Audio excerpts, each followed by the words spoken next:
Hello everyone. আজকে সবথেকে লাইফের বেস্ট এক্সপেরিয়েন্স হতে চলছে। কি বলবো? এখন আমি ট্রেনে করে দমদম থেকে চলে যাচ্ছিলাম আর আমার সাথে ছিল যিশু। আর আমরা যাচ্ছিলাম কোথায় বলো তো? এয়ারপোর্টে।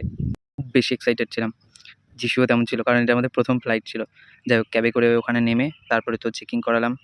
চেকিং করে ভেতরে গিয়ে একটু বসলাম। বসার পর লাগেজগুলোকে নিলাম। দিয়ে আমার ট্রলিটাকে দিয়ে দিলাম ওখানে। ওরা নিয়ে নিল আর বোর্ডিং পাস আমাদেরকে দিয়ে দিল। দিয়ে তারপরে এদিক ওদিক ঘুরছিলাম একটু ছবি-টবি তুললাম। রিল বানালাম অনেক। রিল বানানো বলতে কি এই মিনি ভ্লগেরই রিল। যাই হোক তারপরে বোর্ডিং পাস নিয়ে টিয়ে সিকিউরিটি চেক করে টোরে আমরা গিয়ে বসলাম হচ্ছে বাসে। কারণ বাস চলে এসেছিলো, বাসটা আমাদেরকে নিতে এসেছিলো ট্রেনের কাছে নিয়ে যাওয়ার জন্য।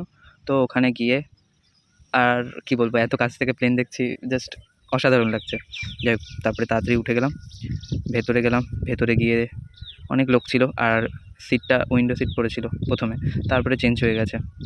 যাই হোক ভেতরে হচ্ছে সবাই ঢুকলো, দিয়ে ধীরে ধীরে সব কী করতে লাগবে সেগুলো দেখালো। আর জীবনে ফার্স্ট টাইম আজকে এরোপ্লেন মোডটা কাজে আসলো। দেখো জাস্ট ভিউটা, দারুণ লাগছিল, দারুণ। এতটা এক্সাইটমেন্ট ছিলাম প্রথমে, আর এটা দেখার পর মনটা এত খুশি হলো। আর বাথরুমটা খুবই ছোট, খুবই বলতে খুবই ছোট।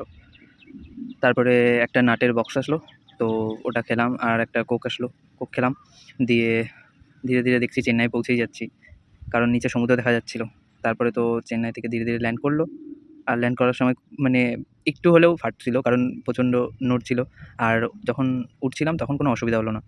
তারপরে চেন্নাই পৌঁছে লাগেজের জন্য দাঁড়িয়েছিলাম অনেকক্ষণ। আমার লাগেজ চলে আসছিলো, বাট যিশুর লাগেজ চলে আসেনি, ওর জন্য দাঁড়ালাম। দিয়ে ক্যাব করলাম।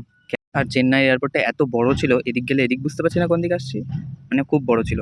তারপরে তো ক্যাবে করে আমরা রাতে সোজা আমাদের ফ্ল্যাটে পৌঁছালাম। খুব মজা করেছি ফ্লাইটে। যাই হোক, টাটা।